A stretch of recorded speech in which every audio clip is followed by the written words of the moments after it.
Hello there, and welcome to our very first With Otto webinar. I'm delighted you've joined us today. We'll be covering quite a lot of ground, from the latest updates, including our new practice-only plan, to what's happening across the industry with tools like Briefcase and Dext. Most importantly, we'll explain what we call the automation pyramid. It's a multi-layered approach that we use in our practice to make the most of the automation features in our tools. So, settle in and let's discover how to make your bookkeeping much more efficient. Yeah, so the idea of the webinar is that we're going to have a bit of time at the beginning to go through our updates. Then we're hoping that we're going to be able to have a regular kind of spot, I suppose, where we're going to share a little tip or a way of working that we found works for us. It'd be also interesting to hear maybe if other people have got any suggestions of stuff that they found has been useful for their practice. So yeah, hopefully even if you're not using Otto, you can learn something that will hopefully streamline your bank rec or your bookkeeping, learn from others. A little bit on industry news, what's been going on in the bookkeeping related world. And then, yeah, finally, a little bit of Q&A. So we've got a couple of topics that people mentioned when they were registering. But yeah, we'll see how we get on with time, I guess. And if there's a bit of space and anybody has any questions or anything they'd like to bring up, then maybe we'll go through that there. Okay, so yeah, what's been happening with Otto recently? So the main bits are that we have made reconciliations completely free for Xero practice accounts. So for any with Otto users who have added their own Xero practice account, any of those reconciliations are now completely free. So quite a nice way to perhaps try some of the features that you are not comfortable using with your clients at the moment. So if you haven't used SmartMatch very much, then it might be good to kind of get a bit of an idea of how that's working with your own account in a bit of a safer environment. And then you can maybe see, okay, that will be good to use for these particular clients. And it's always nice to get free stuff.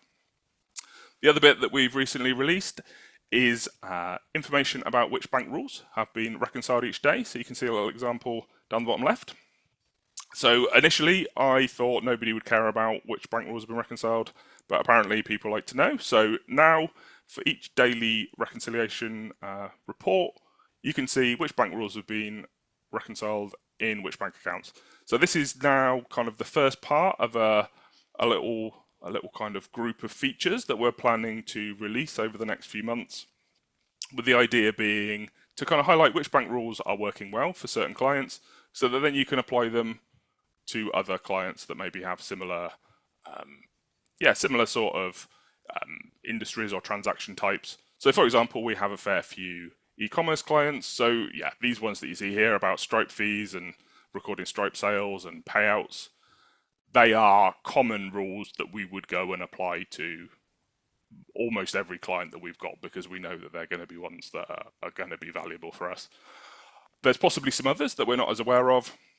And so hopefully, yeah, this will be a good way to kind of highlight those bank rules that might be worth rolling out across a few more clients in your practice to save you some more time. And then the final thing that we released, as well as releasing the free reconciliations for Xero practice accounts, we've also got what I've kind of called a secret practice-only plan. So we haven't told anybody about this. It's just been sat quietly in the portal.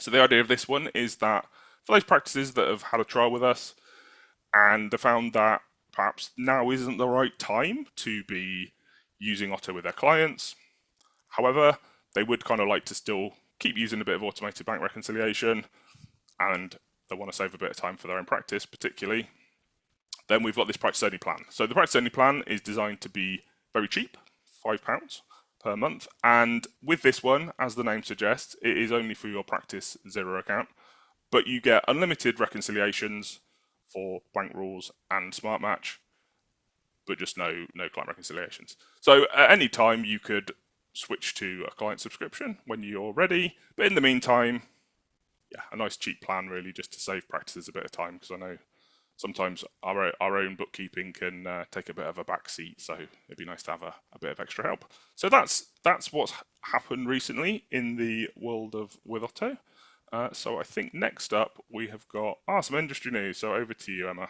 But just before we go on to that, just to kind of clarify that if you are on the practice only plan and then move over to a client plan, your practice reconciliations then become free after that once you've added clients.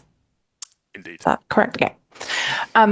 Okay, so just a bit of background for those who aren't aware of us. So as well as with Otto, we also have our own bookkeeping and accountancy practice, and Otto kind of came out of a need that we had. So we are a very automated and tech forward practice. So yeah, we thought it would be useful to share some news, like general news in the industry, all around automation and streamlining bookkeeping processes. Some of these will be tools that we use ourselves. Some of them won't be, but that we feel that the news is quite interesting. So, first one, quite recent development with Briefcase. So, for those who aren't aware, Briefcase is a receipt capture tool, but it is AI native. So rather than using kind of OCR technology that the likes of Dext and Apron use, it is using AI to read bills and invoices. And they also have quite a cool thing in there that is spotting prepayments automatically. So it then creates the prepayment journals for you to then review and publish through to Xero. That's been there for a little while, but they've recently just released tracking categories within the prepayments now, which is often an area that gets missed or gets left behind in a lot of different tools with Xero. And yeah, for those of us with clients who use tracking categories a lot, that can be quite a big problem for us. I mean, we can't use certain tools. So yeah, I thought that was worth mentioning, that it really streamlines the prepayment side. For Dext, so the receipt capture tool, they have recently introduced a smarter way of merging documents. So a client might upload a document and that's like split, or they will upload a few documents that are all for one supplier and all relate to one bill, rather than needing to manually specify the order the document should appear in the merged document. Dext have released a smart tool that works that out. So that will save time in terms of not having to manually select the order, or not having to then check that the document has merged in the way you wanted it to. They have also released a new way of being able to upload to the desktop app. So you can now copy and paste images or files into the app. So that's going to be particularly helpful if, say, you've received an email from a client and they have put a screenshot of their bill or their receipt in the email.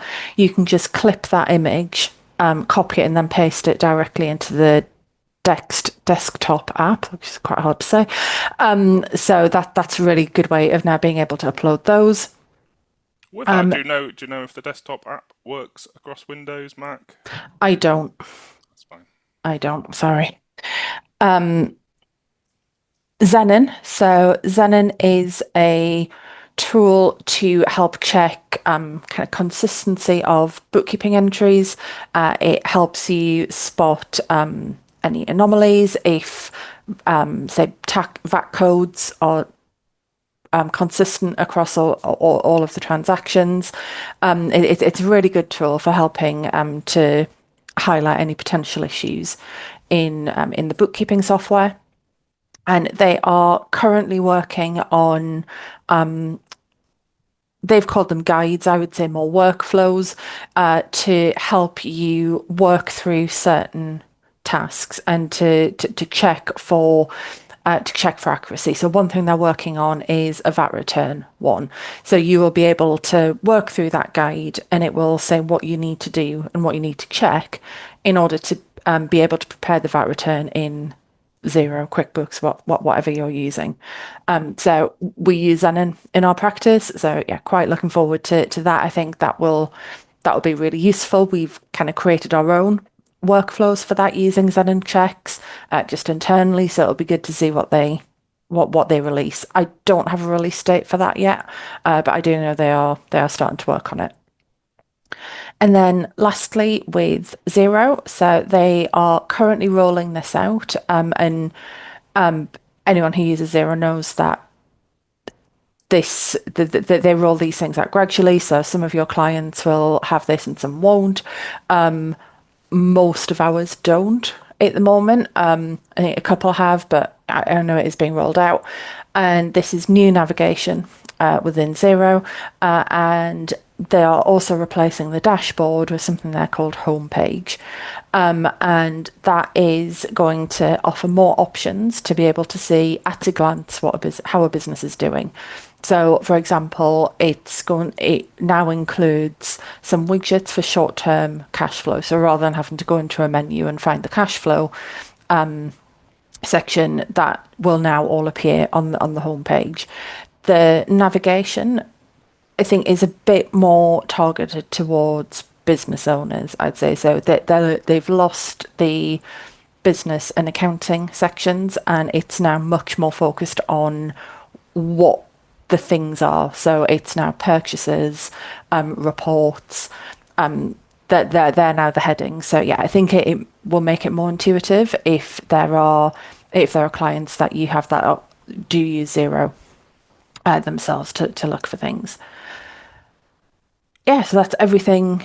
Well, probably not everything. That's new in the industry, but a few things that nothing more has happened. Yeah, nothing else has happened. Yeah, I thought this would. Yeah, they were interesting new developments, particularly on the automation side of things.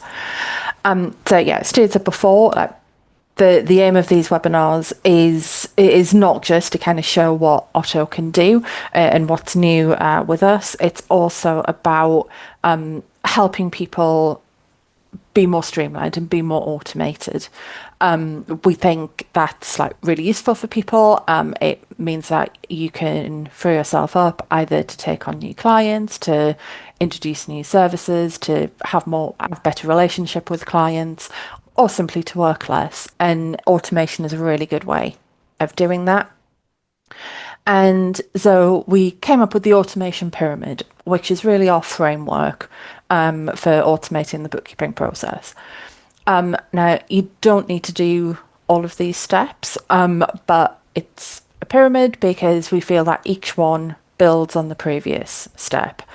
And if you did implement everything, we feel that will lead to a streamlined and automated bookkeeping process. We kind of see this as our blueprint, really.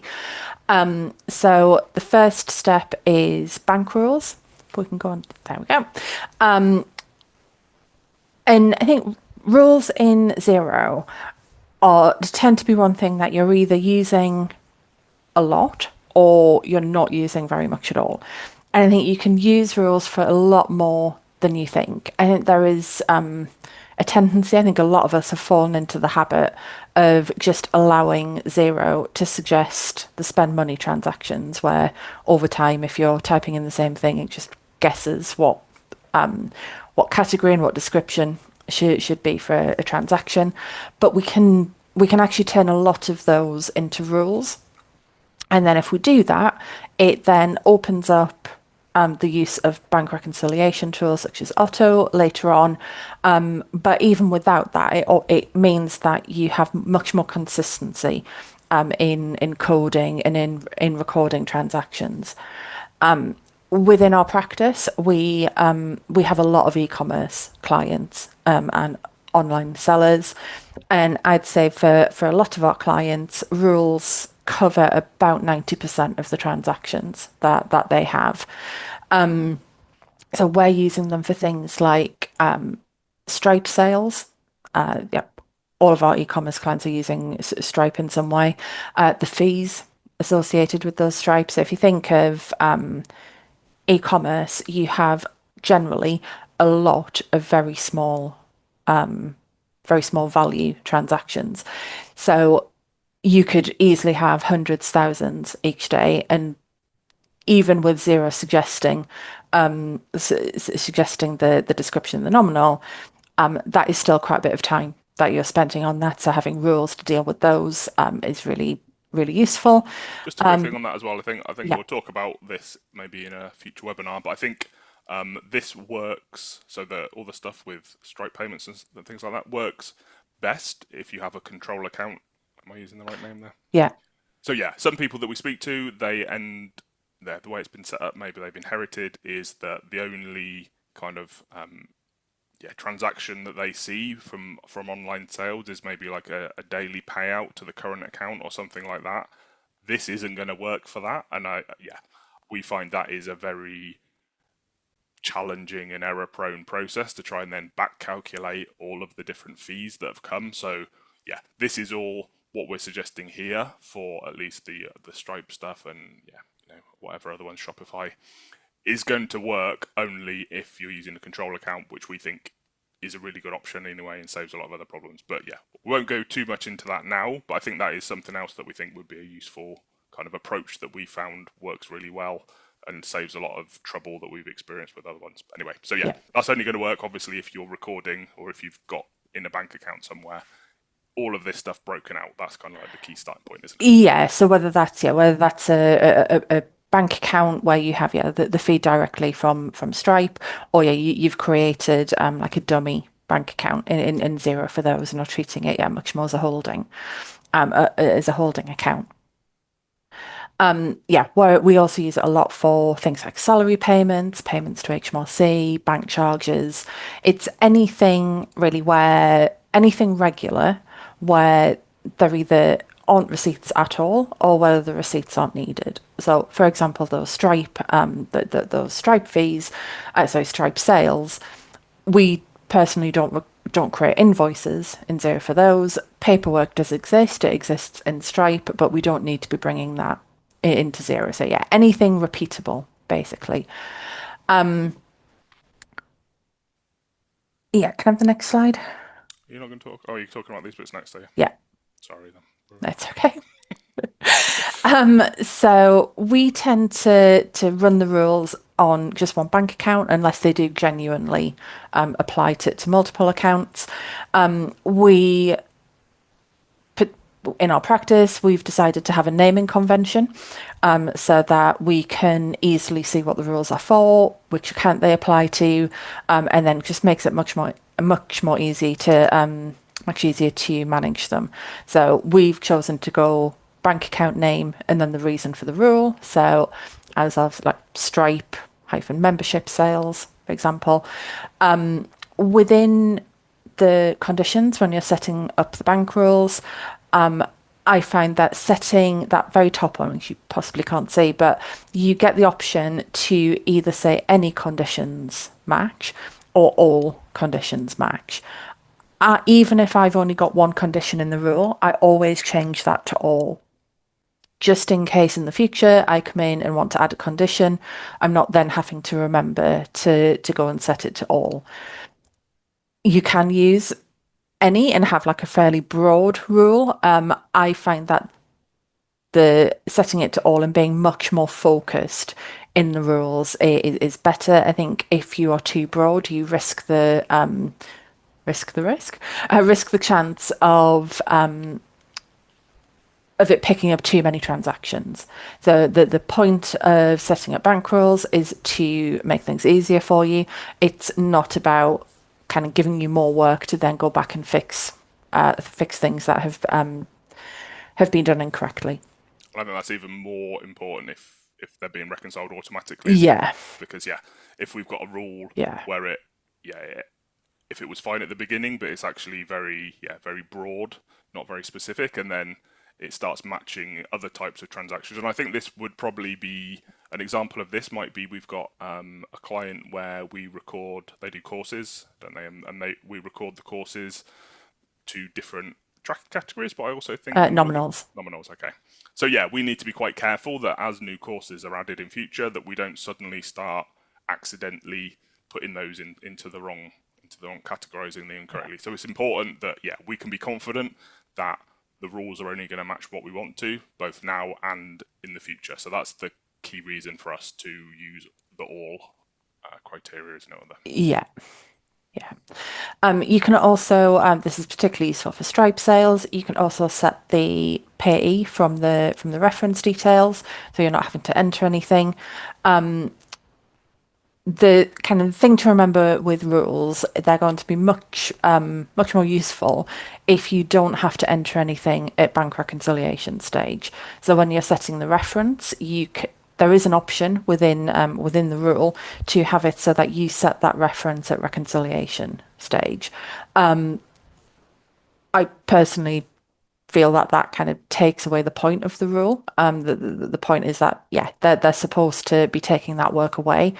So yeah, can just I guess be a bit mindful about the conditions that you're using, what you're asking the rule to do, and if there are ways that you can streamline that so it can be a much more automated process. The other thing with rules that a lot of people don't realize is that the order that they appear in the list in Xero, in the bank rules list in Xero, is really important. So the rules run in order in the list. So what that means is you can actually build in a little bit of logic there. So you can do a bit of, if this, then do this rule, otherwise this rule. And an example of why that is useful is Stuart mentioned that we have some clients running courses. They sell those to UK and non-UK customers on Stripe, and they are VAT registered, so the VAT treatment is different. And so we have one rule that is dealing with if the customer has used a GB card, and then the rule directly underneath that in the list is picking up everything that is not GB. And so kind of within the rules themselves, you can't really do that much within logic, but you can kind of force that a little bit with the order of the rules. And that kind of comes back again to, that's where we find a naming convention really useful, because it means you can very easily see what rule applies to what thing.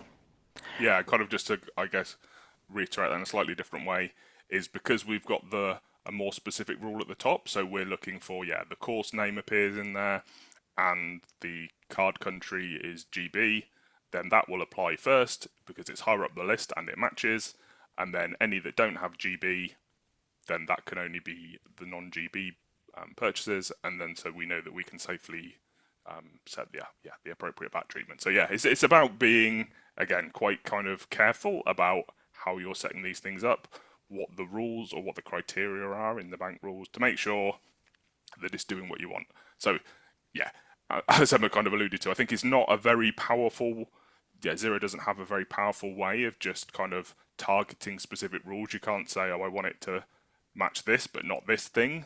So, but you can kind of work around it sometimes to get you where you want to be if you can, think of a different approach. Yeah, that's a good point. Yeah, within that list, if you're wanting kind of like multiple rules running on the same sort of criteria, going for the stricter ones to start with, and then dealing with everything else afterwards is the right order to do it. So after bank rules, we think that the next step is supplier rules within whatever receipt capture tool you're using. Certainly, I know that the likes of Dext and Apron have these. I think HubDoc have rules. And these are really helpful when you still want some sort of control before documents are published. So you still want to have that final review, but they can be used to enter a lot of the more repetitive information. So even if you're just using them for, say, the nominal code or the tax rate, and then you enter the description for each month, if it's a monthly invoice yourself, you're still saving quite a bit of time by having the receipt capture tool enter the majority of the information. Supplier rules also mean that you're kind of moving further away from data entry and becoming much more of kind of like a reviewer of the information. So if you think of things of like the workflow, so the workflow of looking at the documents and getting them into Xero then becomes review rather than enter, and then you're adding any additional details, any missing information that the rule doesn't cover, and that changes every month, and then publish.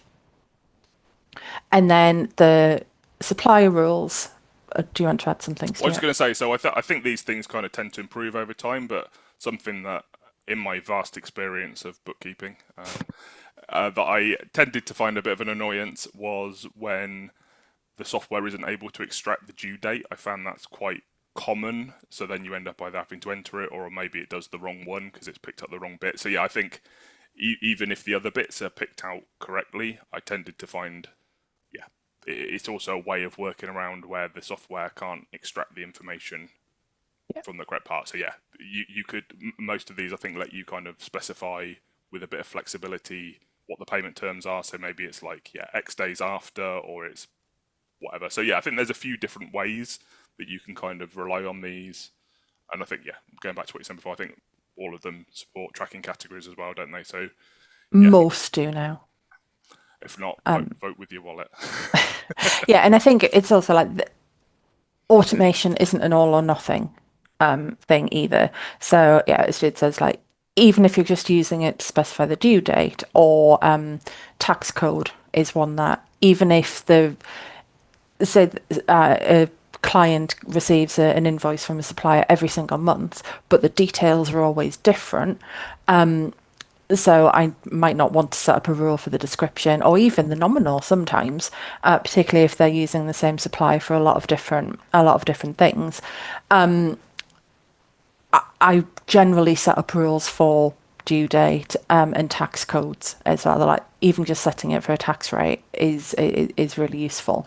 So don't think that you have to kind of have the rule that covers everything. So it has to do the due date, the nominal, the tax code, the description.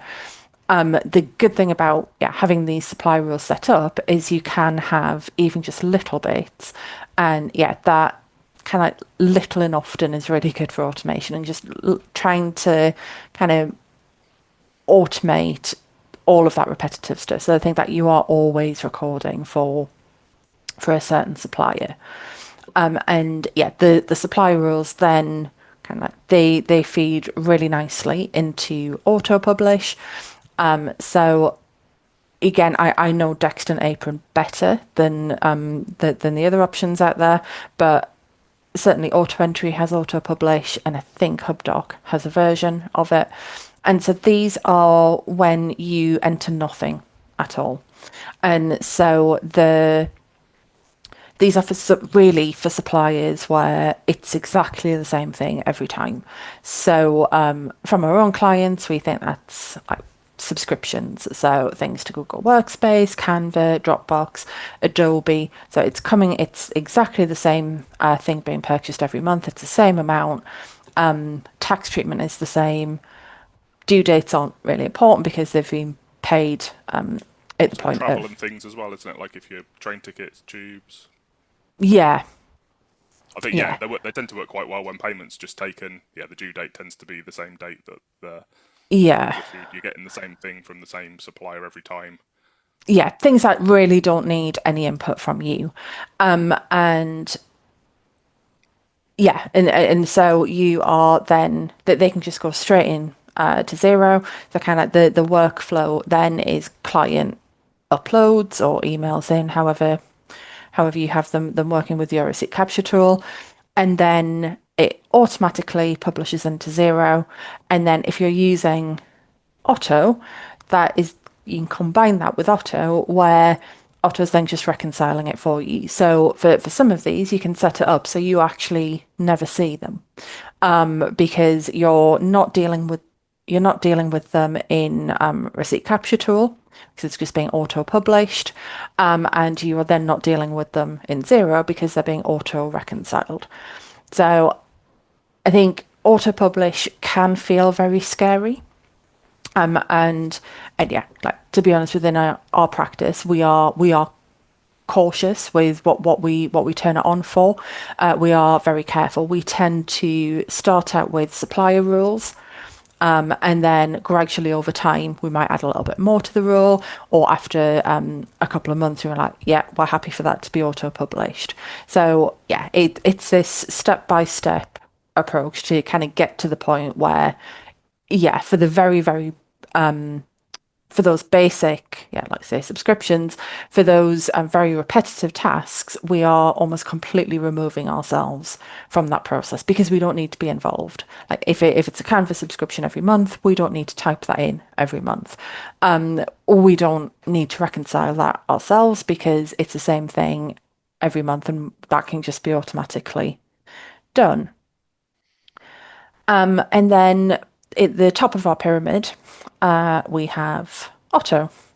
And we consider Otto kind of like the pinnacle of automation, if you will. And yeah, with yeah, from our experiences within our own practice and speaking to Otto users, we find that those who get the most out of Otto have implemented some or all of the steps that we've looked at in that pyramid. And so, yeah, the kind of our ideal workflow for bookkeeping looks like automatic bank feeds in Xero, so they're updating regularly, ideally daily. Clients forwarding or uploading receipts to whatever receipt capture tool you use is a minimum supplier rules, but ideally for as many as possible, there's regular receipts being auto-published and then Otto's going in and reconciling every day.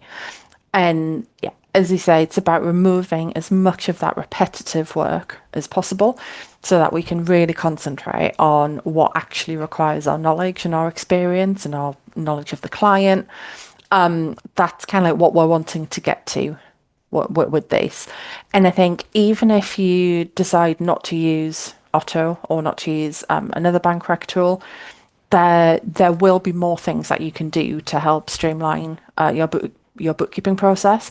That yeah, I think I like from my point of view, ideally you would leave this webinar and go off and have a look at your bank rules, see if you can add any more for clients, have a look when you're next in Dext or Apron or whatever tool you use, having a look and just thinking, could I create a rule for this just to help me out?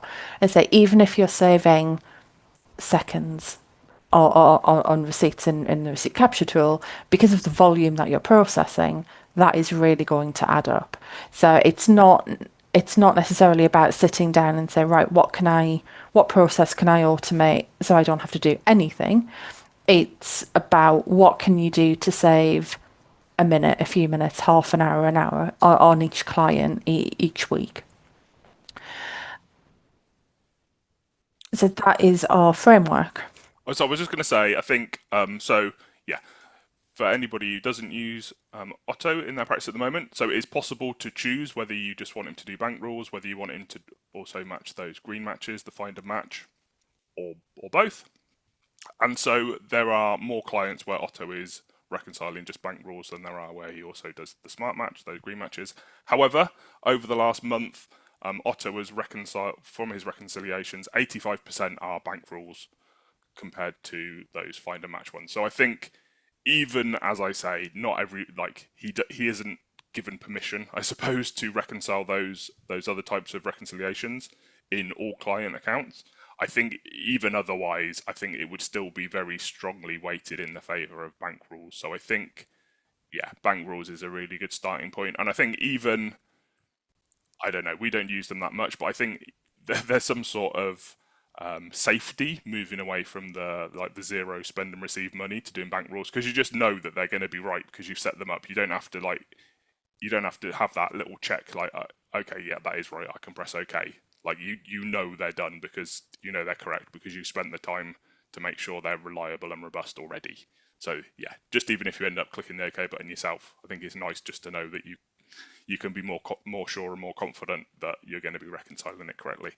And I guess going back to what you were saying before, Emma, is yeah, kind of this turns more into a hopefully a quicker review process than it is kind of like a data entry process. So yeah, even if you do have a bank rec bot and you're letting Otto reconcile the bills and the invoices, You still need to be checking to make sure that he's done it correctly, as you would if you got somebody in your team to do it. Like, people make mistakes.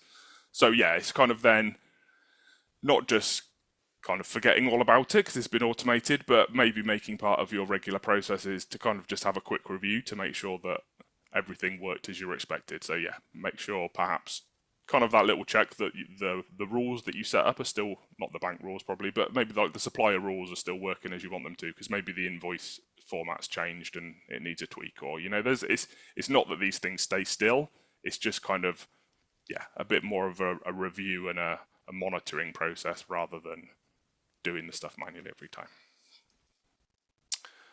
Okay, yeah. So we did ask people what their pains were when they're doing this. I think there were two main kind of angles. I think so. Yeah, the first one was about matching multiple invoices to one payment. So yeah, like batch payments.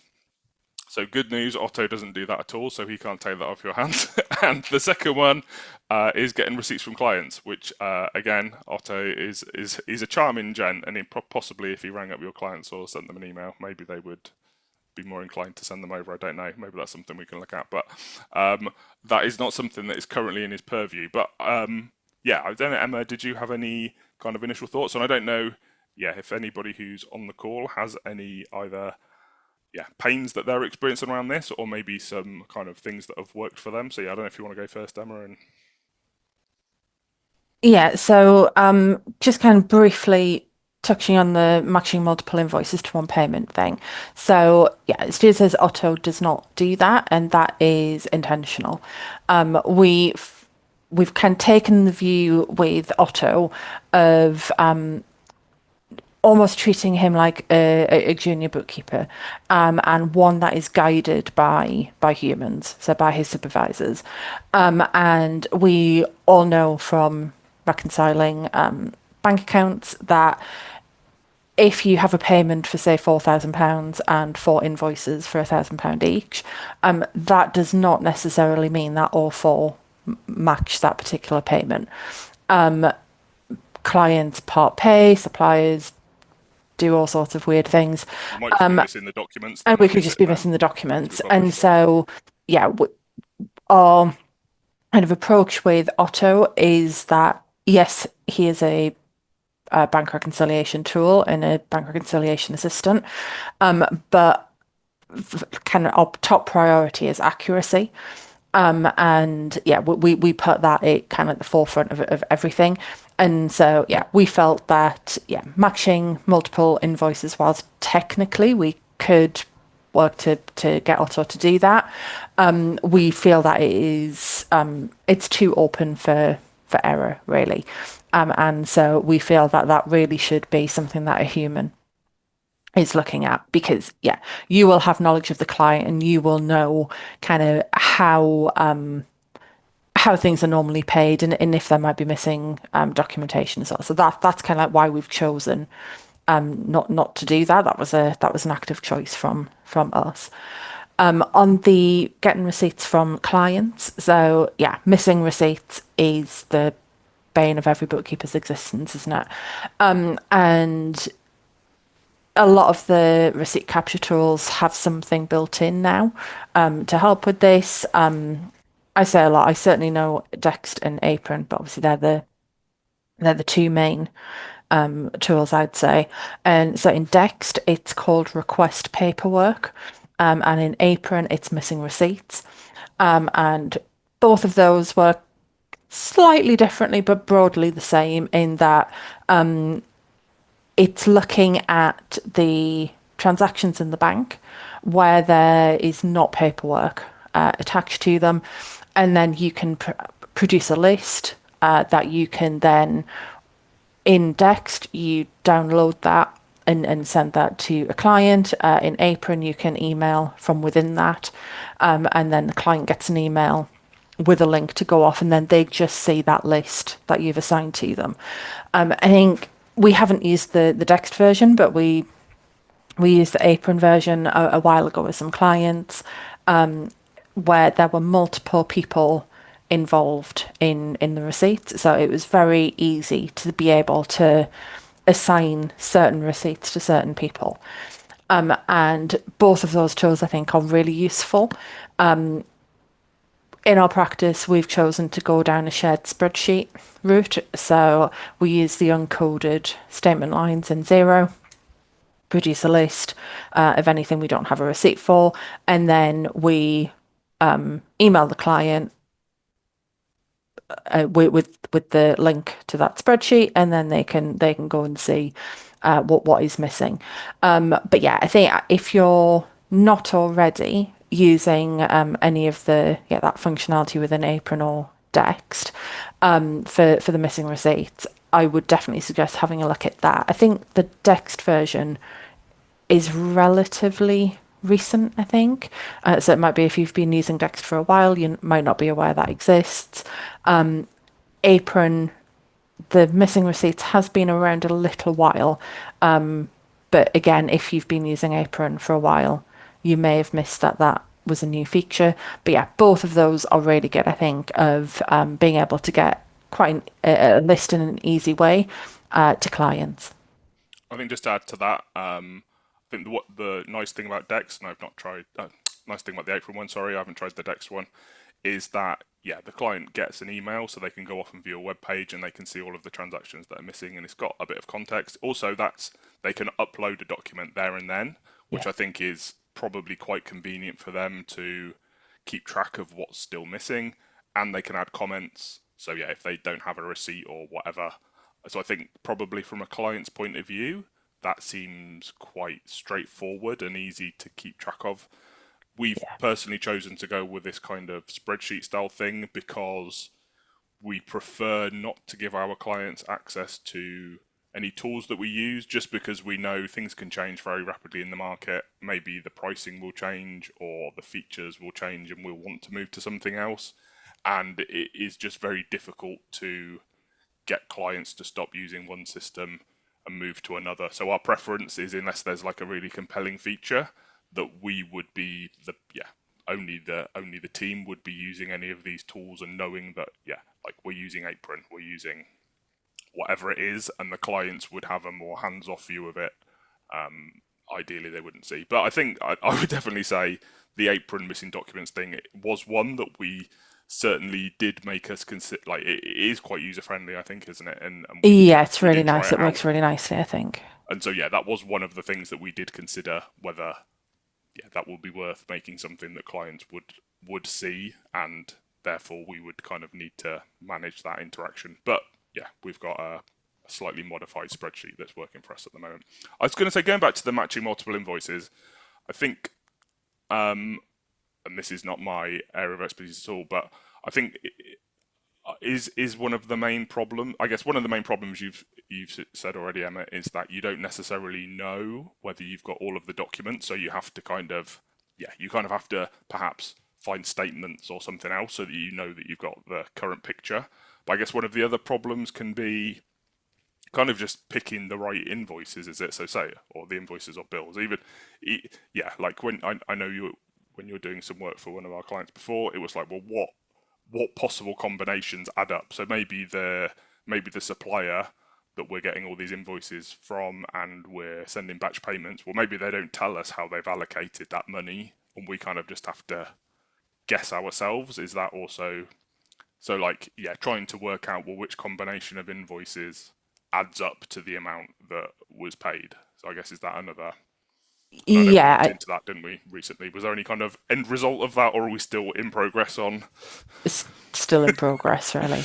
I think matching multiple invoices can mean lots of things to different people, and it kind of touches on everything that you were just saying there. That sometimes it's you just don't have all of the information, but I think even when you do have all of the documents, if customers are paying only part of an invoice, it's not always clear what that relates to. It might be the other way around. It might be your client only paying part of supplier invoices.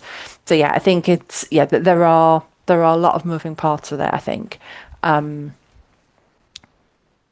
it can be tricky. But we did look a bit into it. But no resolution. I was going to say, so one of the things was we were thinking for this specific case where we've got maybe, so this is for our client who is making lots of purchases from from their supplier, isn't it? Like they've got a long-term relationship with them. And so, there's lots of kind of timing issues as well, aren't there? And maybe there's credits that are needing to be applied as well.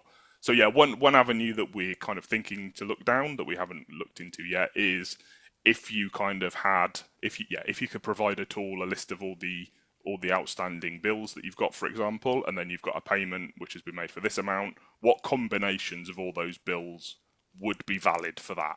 Sometimes that is a useful way of working out which candidates might be the ones. So I kind of feel like the one I've got in mind, we don't necessarily get forwarded all of the statements, or maybe the supplier doesn't even have very good documentation that they provide to us, or to our client rather. So I think sometimes it's not as easy as like, oh well, we'll look at the statement and match it all off because, well, maybe it doesn't exist, or maybe the client isn't good at forwarding them. So I think that's why we kind of started looking into this idea of trying to work out, well, what are the combinations of bills that would even add up to the amount that we're trying to get here? Because maybe there's only one version, like there's one combination that might add up, and so that would be a good indicator perhaps that they're the right ones. Or like you say, maybe somebody's selling something and everything's £1,000, and so you've got no way of knowing which combination of those things adds up. So not a solved problem, and I think difficult to do automatically, I think, just because there's all these possibilities of misreconciling things just because they happen to add up. So maybe it's more around trying to, I don't know, get confidence yourself. So if you're like, well, if I haven't got the statement to confirm it, well, I'm happy that there's only one combination of these bills that works and they look reasonable, so I'm happy to do that for this client because I know how these things work. Maybe it's a combination of things depending on the client. But anyway, so that brings us to the end. Anyway, on that waffle, what a great end. We'll put that in a TikTok or something, and that's gonna take off. Thank you for joining us for our first webinar. We're hoping to run these every month. Is it like the second Thursday? Second Thursday of the month. So we've tried to avoid VAT return deadlines. Second Thursday of the month. 12 o'clock. So hopefully you've learned something. We would love to see you at the next one. As I say, maybe our kind of little tips and tricks section, we should probably come up with a more Otto related name. Maybe we could talk a bit around how our process for dealing with e-commerce clients, where they're using Shopify or Stripe in some way or whatever. Because I think that's certainly something that I hear quite a lot when I'm speaking to people when we have calls about Otto. So I think that is certainly something that hopefully we could save people a bit of time on. Again, even if you're not using a bank rec bot, I think there's lots of stuff that we can just kind of set up in ways that make it easier for us as people, even if you end up having to do some of it yourself. So we'll see. But we'd love to see you at the next one. Thank you very much for joining us, and enjoy the rest of your week. Thank you, everyone.